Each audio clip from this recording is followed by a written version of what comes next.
Howdy folks, and welcome to part 7 of my campaign starter guide.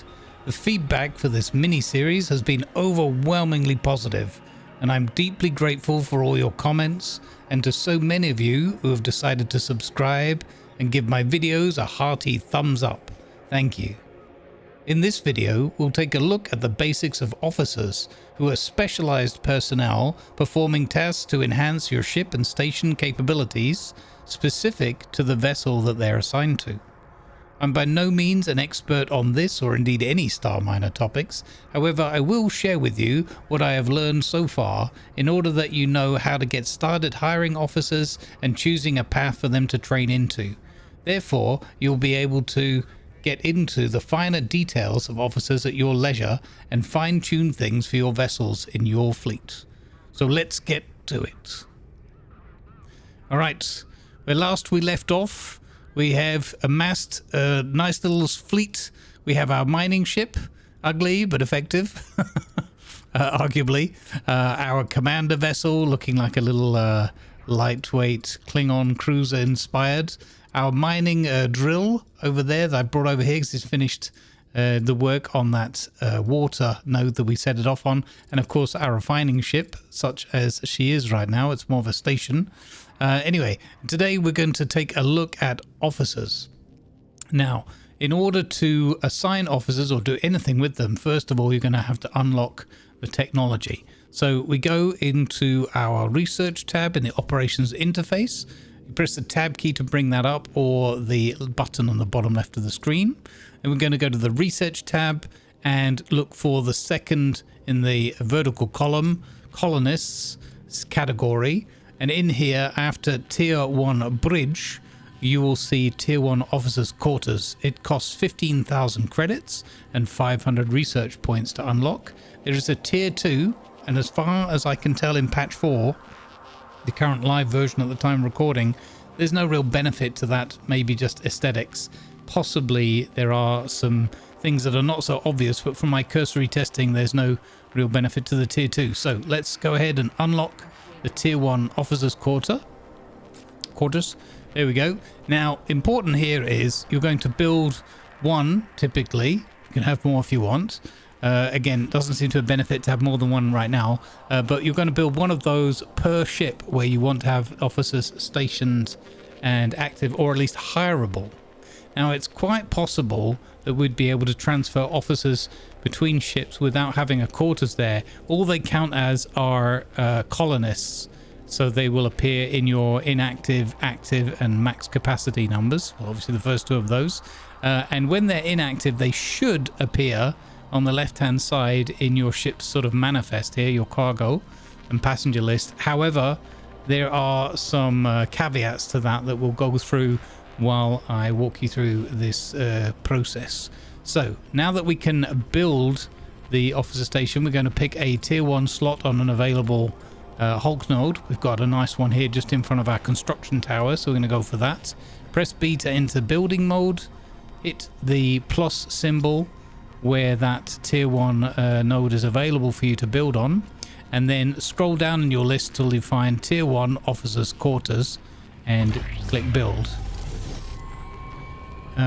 Oh, funnily enough, the laser can't see that. How bizarre. When I tested that, it worked. Now that I'm doing it live for the recording, the game's like, no, you don't need that. Anyway, we've got, oh, now it has started. Okay, it just took its time to kick into gear. All right, well, we've got constructors from our commander ship, from our refinery station, and from our mining vessel, so it shouldn't take too long to get this constructed. If I was a little bit too quick there in terms of showing the resources, I do apologize. You know by now, hopefully, we click on another one here, that in the list, when you hover over tier 1 officers quarters, as an example, at the bottom there you can see listed the resources you're going to require to build it. So 50 iron, 100 silicates, 25 cobalt, 15 thorium, and 200 energy cost. There we go. Okay, it's almost completed. Here comes the last constructor to finish the job off. Again, you can hover over the quarters while it's being built to see what's missing. In this case, a little bit more cobalt. We're nearly there. Hopefully that'll be the last one and he won't have to do another run. Nope, he has to do one more run. Oh my goodness. Okay, well that could have gone more efficiently. Anyway, with the officers' quarters, once it's finished building, we're going to see... I wonder if I flipped... it's okay. The constructor drone will get it done. Now this is the negative side of having my ships all so close to each other. I don't think that laser's going to kick into action, is it? No, I wasn't quick enough. Constructor's coming across. Okay. Patience, Mr. Grumbles. We're preaching patience, so don't be a hypocrite. Alright. We'll take a look at the next step in a moment. There we go. Construction complete. So, out of build mode, we can now right-click on the officers' quarters, and we'll see it has, similar to the bridge and the colonists' quarters, the habitats, you can hire people, but instead of hiring colonists, you will hire specialized officers who can then be later trained up further. There are these different categories: tactical officer, engineering officer, logistics officer, industrial officer, and science officer. And each of these have come with a primary trait, let's say, which I believe is based on RNG for that category, and then other traits, secondary traits, which they can also be trained in but won't get quite the same benefit. I'll show you an example of that. We're going to, because this is a mining ship currently, we're going to go ahead, and a number of these could be useful: engineering, logistics, industrial, and even science officer. Let's go ahead and pick up an let's say industrial officer. Yeah, let's give that one a go. Click the hire button.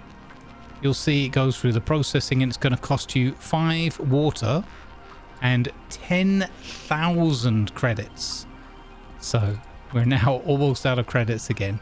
We have successfully hired an industrial officer. The industrial officer, as I said, is once hired, shows up as one of your passengers on your ship's manifest, and we're going to watch how that changes through the course of these activities.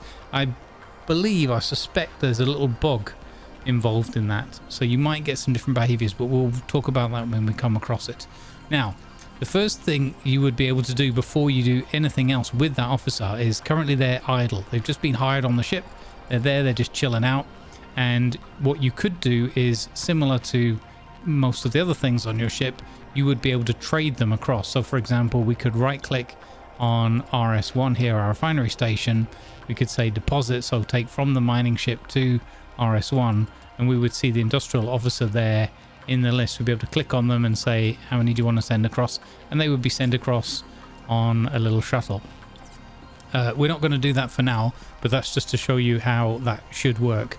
And there might be reasons later on, especially in further patches down the road, where you might want to transfer officers around, or even if you're just redesigning your ships or repurposing them. If we wanted to, say, for example, build our mining lasers and everything and onto the refinery ship directly, then we might want to use this as a scout, start taking some of the mining equipment and whatnot off of it. Then we might want to move officers that are relevant to mining and refining over to the refining ship, as an example. So let's have a look now at that officer that we got and see what perks they came with. So you hit tab again, or open up your operations interface using the button at the bottom left, and click on the officers tab.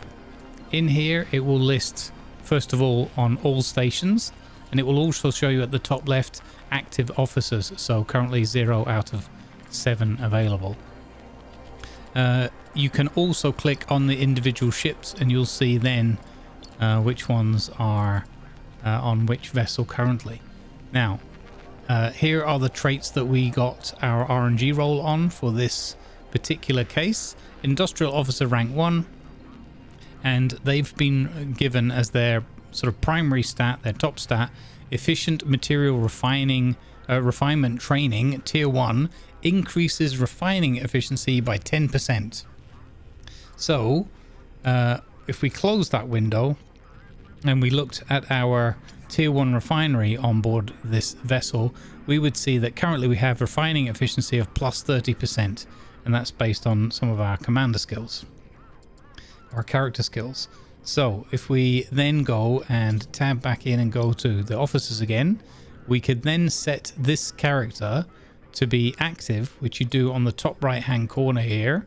Click on active, onboard mining ship 1. It now shows active here in that box, and give it a few seconds for the game to kind of calculate what's necessary, which you could think of as the officer moving to their station or whatnot. And when we close that window, they should I'm waiting for it. They should disappear from the crew manifest here, and they should become an active colonist, and then they should apply that 10% buff to refining to our refinery here. So what's happening, as I'm trying to describe it, and it's happening slightly different to what I'm experiencing, is one of the, let's say, features brackets minor bugs with officers right now is that in the tier 1 refinery, they're both showing as on board in the sort of passenger list or whatever, which would imply, similar to colonists, that they're inactive, but we have set them to active. And you can see that our refining efficiency buff in the bottom left box, when we hover over our refinery, is now, if I double click on it, is now showing us plus 40%. So we've gained an extra 10% from having this new industrial officer active. If I tab in, go to officers, click on active again to set them to not active, but they remain on board the ship, then what should happen, as far as I expect, is that they would reappear in this list here with their little symbol. So red hard hat or whatever and goggles to imply that they're an industrial officer.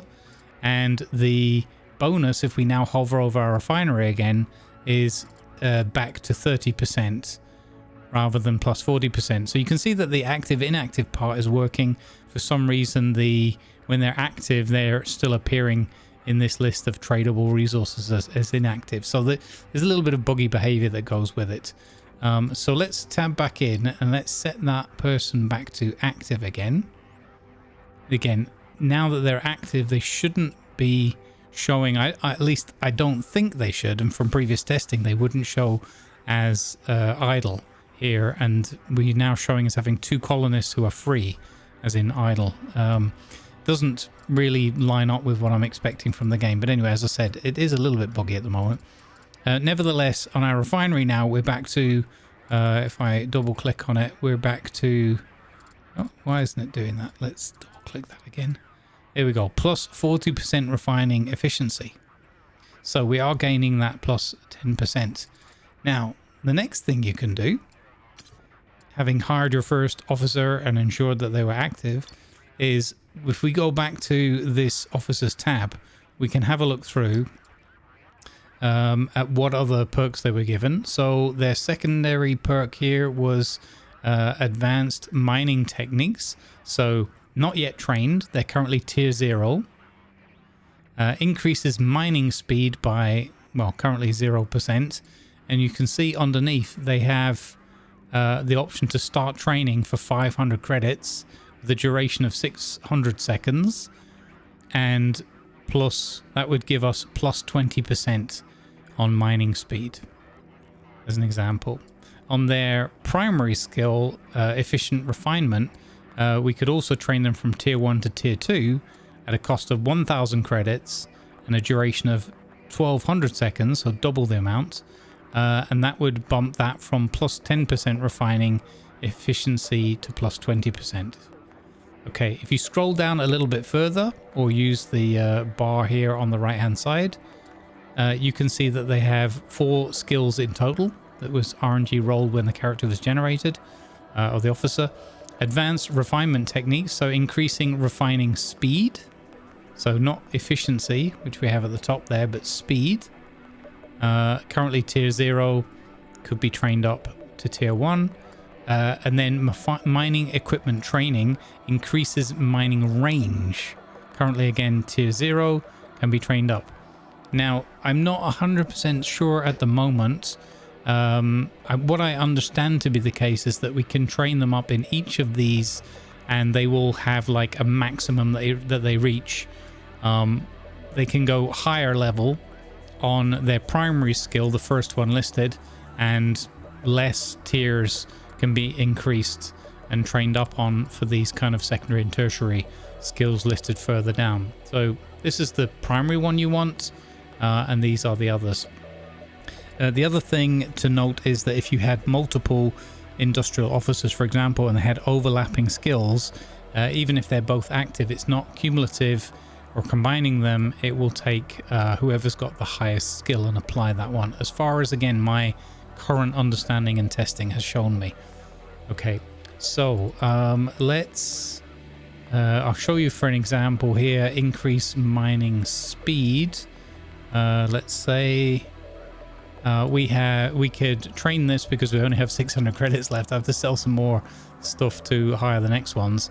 If we start training that, you will see that we are training from tier 0 to tier 1, and the training is in progress, and you have a percentage bar here.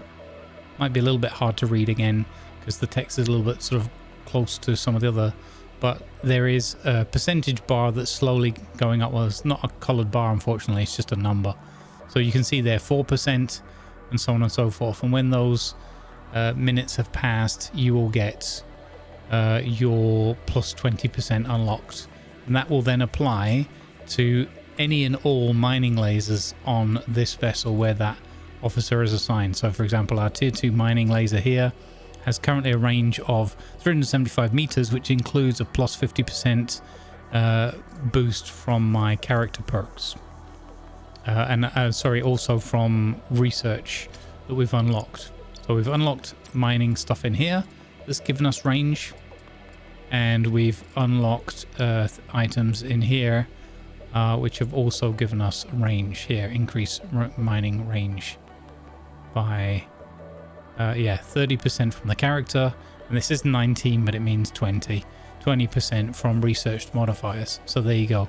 So those items will be cumulative, and then the officer will apply their own buffs to the ship that they're assigned to, as long as they're set to active. So remember that when you first hire them, they default to a state of non-active or free. Again, why it's sometimes showing up here in the manifest and sometimes not seems to be just a bit of a feature of how it, or a bug of how it plays out at the moment in the current patch 4. Okay, so we have that training. What we're going to do is I'm going to sell some more resources. We've got a lot of silicate here, and just show you getting another one. Let's just create a little sale here. We've got silicate, won't sell for very much, but we've got an awful lot of it. So let's just sell like 750. There we go. Can set money, send. There we go. Oh, that's given us 9,000, so not even enough. Not even enough to buy the next officer. Okay, so let's do a little bit more. Reclamation ship 9. Let's sell some thorium because that sells well. We'll just sell like another 137. We'll keep 100 behind in case we need to build some stuff. RS1 has more than one. Can spend. Go. Okay, now we have 25,000 again. Wonderful. Wonderful.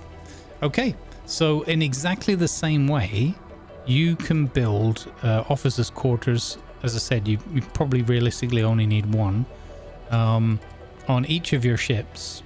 And for example, on our refinery ship here, if we built one, let's say we build one over here. We go to tier 1 officers' quarters, like that. Now both the lasers kick in. Gotta laugh at how badly I did it the first time then. There we go. And I'm gonna go ahead and we'll add one to our battle cruiser here as well. Let's see where we've got a tier 1 slot available. Doesn't matter where we put it for now. So we'll do that as well. There we go.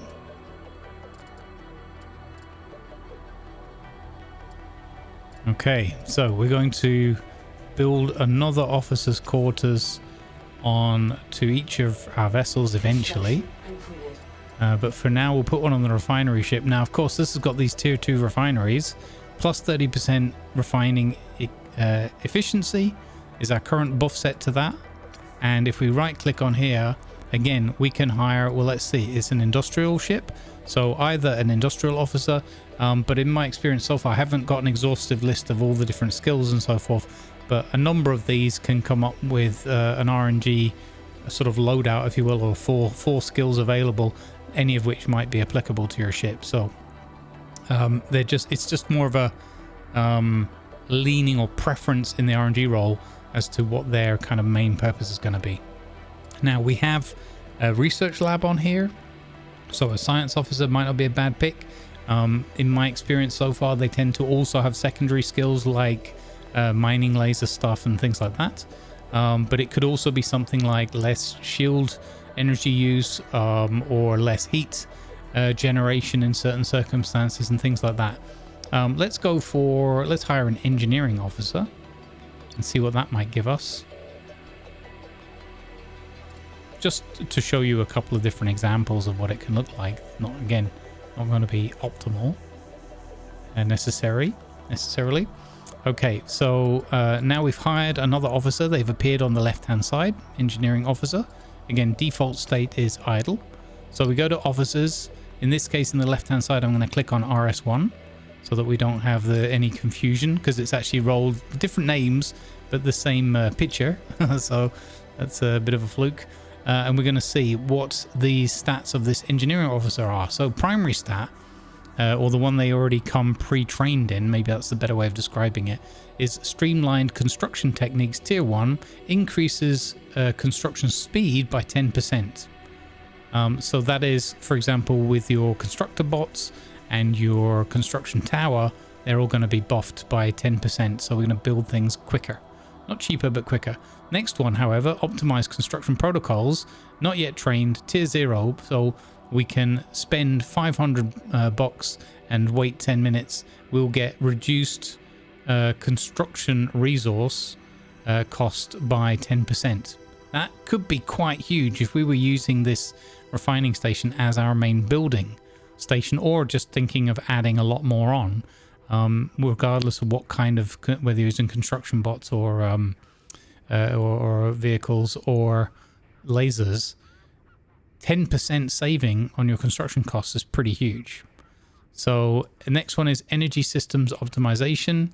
Reduces energy consumption by, in this case, 0, but 10% if we invest in it. And the last one is energy battery expertise. So increases energy storage capacity by, again, currently 0 and then 10%. So there's an example of what an engineer could bring you. I quite like the idea of reduced construction resource costs. That sounds great. In fact, a number of these skills sound fantastic. So I'm going to invest in that one by clicking start training. Another tip I can give you is there's no reason not to invest in any and all of these that you like the sound of, or you feel like you're going to benefit from, and you can all be trained in parallel. So you can kick off these 4 different sets of training. 1, 2, 3, 4. Wait, is it 5? So construction techniques, construction protocols, regulation expertise. I missed this one in the middle. So it's 5 skills. Sorry, my bad. So thermal regulation expertise reduces heat buildup by currently 0%, but again 10% and so forth. So there you go. That one can actually save you from an alien threat issue potentially down the line, or help at least in that regard. So there we go. Thermal regulation. So it's 5 skills on this one. Okay. Let's hire another officer. So we're going to close that menu. We're going to right click on here and we're going to say, let's hire a logistics officer and see what that might give us. I think actually for the refinery ship, in fact, let's do another industrial officer, because then you can see the difference in the RNG compared to the first one. So again, that's another 10,000 credits, 5 water. Now these are counting as colonists overall. And therefore your water consumption and everything is going to be impacted by it. There we go. We've got another industrial officer, this time on the refinery ship RS1. So when I go to officers, you can now see we have 3. Oh, we've got a different picture this time. Cool. Go to the RS1 ship on the left hand side, whatever your ship is called. And this person has got, as an industrial officer, Advanced mining techniques, so increases mining speed by 20%. That's their tier 1 skill that's already invested in, and it's a 20%. That's why I call it the primary skill.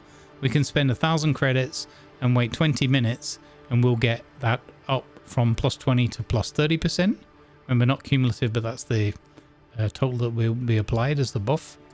They have advanced refining techniques, so refining speed, currently again tier 0. The next skill is streamlined construction, so increases construction speed by 10%. So you can see an overlap with this other guy. So what you wouldn't want to do is invest in leveling up some of those skills for this officer and this one the same skill, because it'll only take the highest one. Again, in my experience so far, comment if you've got different experiences or information. That's absolutely cool. Happy to learn together. So advanced refinement techniques was skill number 2 for this one. Streamlined construction techniques is number 3. So construction speed.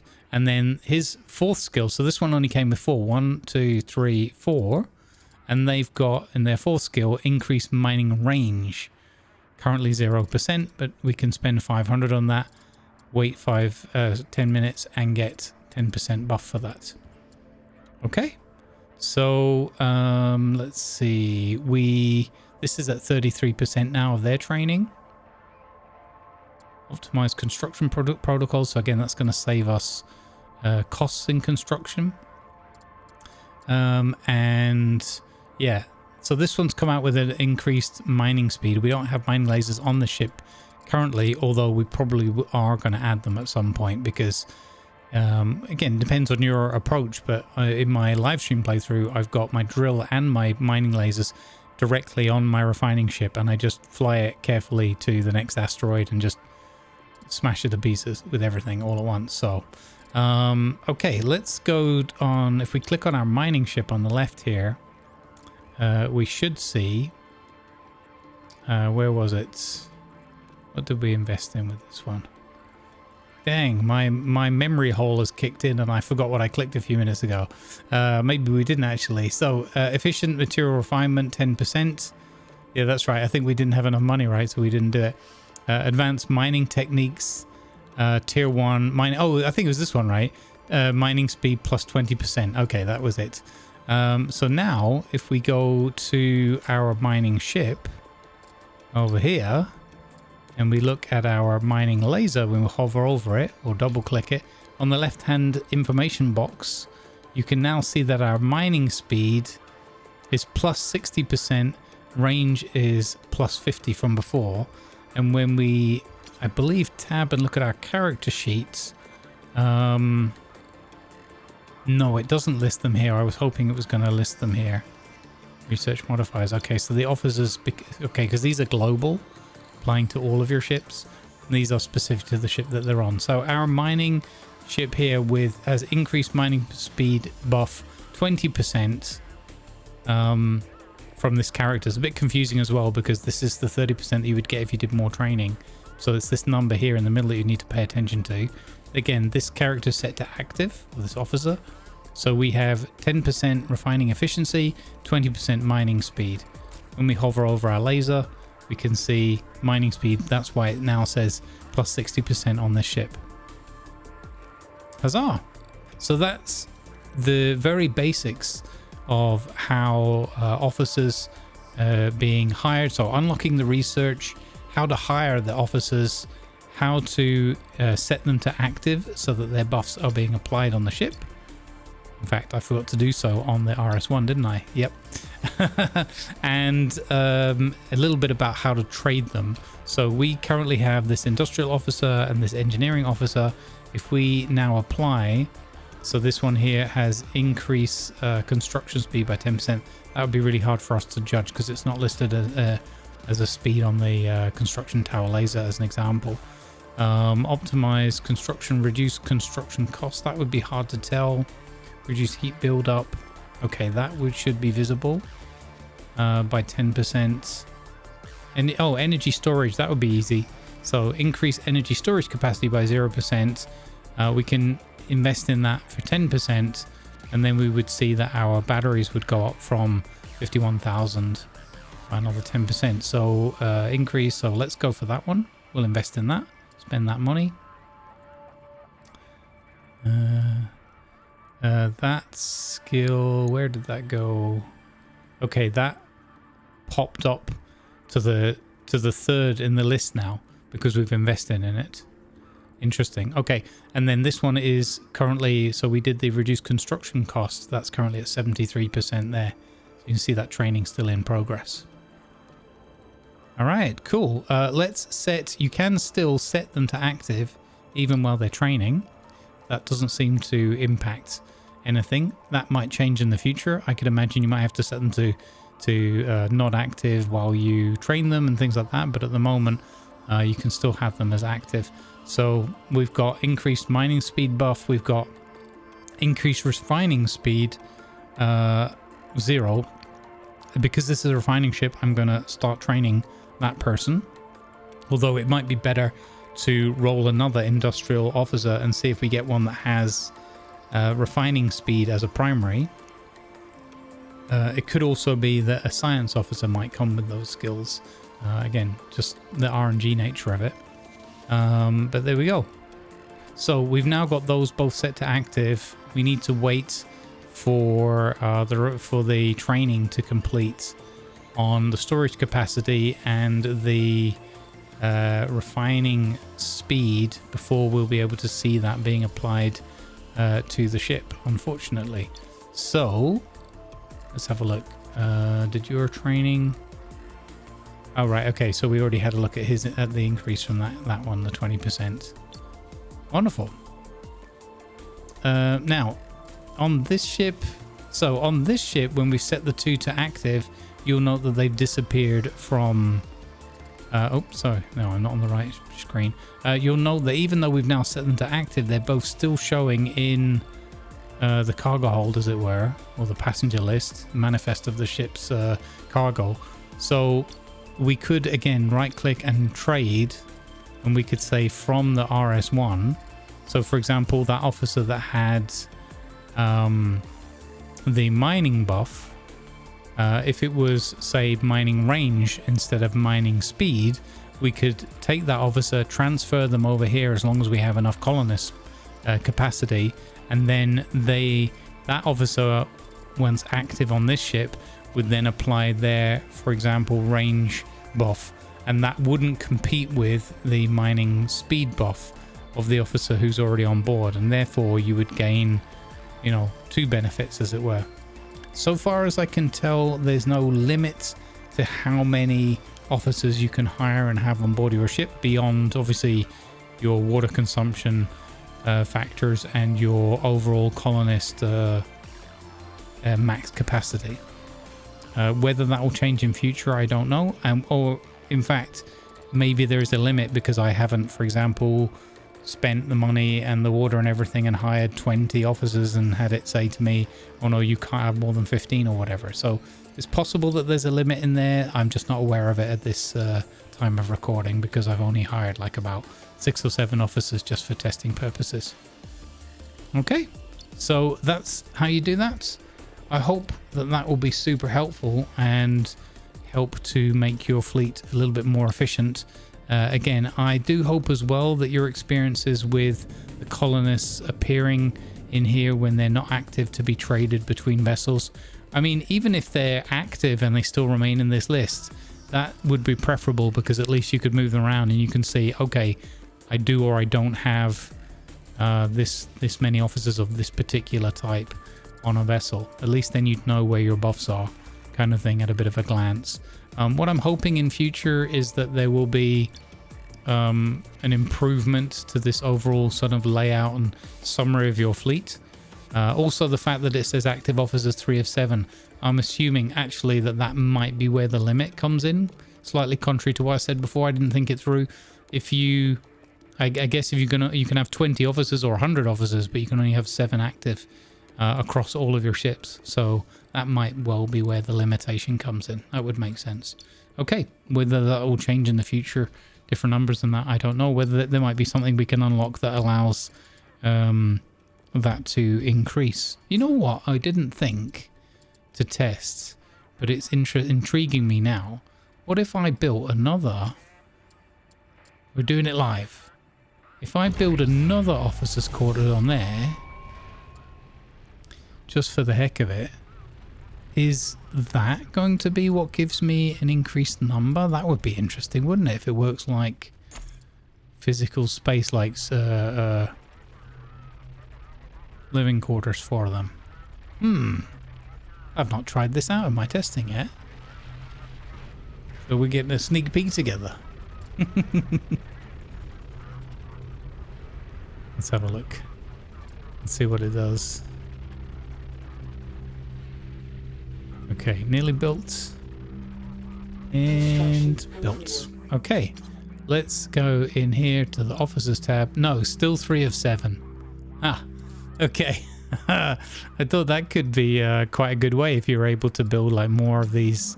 So the trade-off would then be like energy and storing more colonists and water, obviously, and then not having those modules available for use for something else. There we go. So again, my previous point that it doesn't seem to make any difference whether you have tier 1, tier 2 and how many still seems to stand and hold water, so that's good. Let's hire a science officer. Oh, I don't have enough money left. Dagnabbit. I need to sell even more of the things. Okay. All right. Well, anyway, there you go. There's no point or no huge benefit in prolonging any further on this one. Slightly shorter video, but there's a quick look at officers, how to unlock the research, the technology, how to build the officers' quarters somewhere, the tier 1, how to hire officers of different kinds, and how to see that their buffs are applying. And then last but not least, how to train them up and kind of pick carefully that you're not overlapping the various skills of your officers, or rather you're mixing and matching, so you're investing your money in what is most beneficial across the board for your individual ships. So there we go. Yeah, I hope that's proved helpful for you. I would like to, you know what we'll do? We'll take a little bit of time. We'll take a few extra minutes and just move our mining ship across, because I'd like to have a look at that storage capacity just to show you, and also just be sure for myself that it is working as I'm expecting. Because whilst we're in early access and things are all subject to change, and you know what I've learned and maybe understood, hopefully understood correctly, but you never know. I'd like to try and give you folks, as you know, the best information I can based on my experience, and show you it on the screen as much as possible so that you can see, oh yeah, okay, it lines up with what Grumbles said, or indeed Grumbles just learned something live in the recording and now had to correct himself, which is completely fine. You can't know all the things all the time, can you? Or any of the things at any of the time. It would appear for me anyway. All right, slightly overshot that one. We're going to go up here because we're going to need some more cobalt, and we're going to need some more thorium as well. Geez, I've massively overshot that, haven't I? What a surprise. Grumbles controlling his ships badly again. All right, we'll move this one up. I have an idea for a future episode that I didn't want to overcomplicate this one with, and that is that will be about ship construction in for smaller grids or modular ships, so that you can move them in and out of your hangar in pieces and then put them back together again. Because on the live stream we built a much larger Klingon bird of prey that was essentially 3 ships bolted together and then taken apart again for transit within the hangar of the hangar ship. But I want to do that as a dedicated video because a little bit more complex to get into. Hopefully I can record one of those this week as well and add that to this mini series. We are going to have another heat wave here in Central Europe. I'm based in Germania, and it's entirely possible that the next heat wave will wipe out any of my capacity to do additional recordings and editing, because I'll be sweating buckets and not wanting to sit at the computer with a dehydration and whatever else is going to come with this heat wave. So we'll see. I'll do my best. But if you don't hear from me, don't worry. That's why there might be less videos this week. It's going to get up to, according to the forecast, 34 degrees centigrade, which is about 69 million in Fahrenheit, I think, give or take the one. And we'll round it up. And it's going to be rather uncomfortable. So yeah, there's that. Right. Has our officer training completed? Which one were we doing? We were doing this one. Okay, increases energy storage capacity. If we go to our refining ship now, that training has completed, and you can see we've got a huge leap from the 51,000, 56,100. So that's, I mean, that's just an enormous benefit, isn't it? For absolutely free, without having to build additional batteries on or anything. Well, I say absolutely free, obviously, the cost of hiring the officer and training them up. But yeah, there you go. Increase energy storage capacity by 10%. We can spend another $1,000 and another 20-minute wait. That would give us plus 20% to that energy storage, and so on and so forth. So look carefully. Some of them are coming with 4 skills, some are coming with 5. You can invest in the primary skill, or maybe you roll an officer that it's better investing in some of these secondary skills further down the list. Yeah, that is officers and officer training, hopefully in approximately a nutshell. Good vibes, everybody. Hope that's been helpful. Let me know in the comments what you think, and also about the idea of modular shipbuilding as the next video in the series. And I'll see you on the flip side. Good vibes.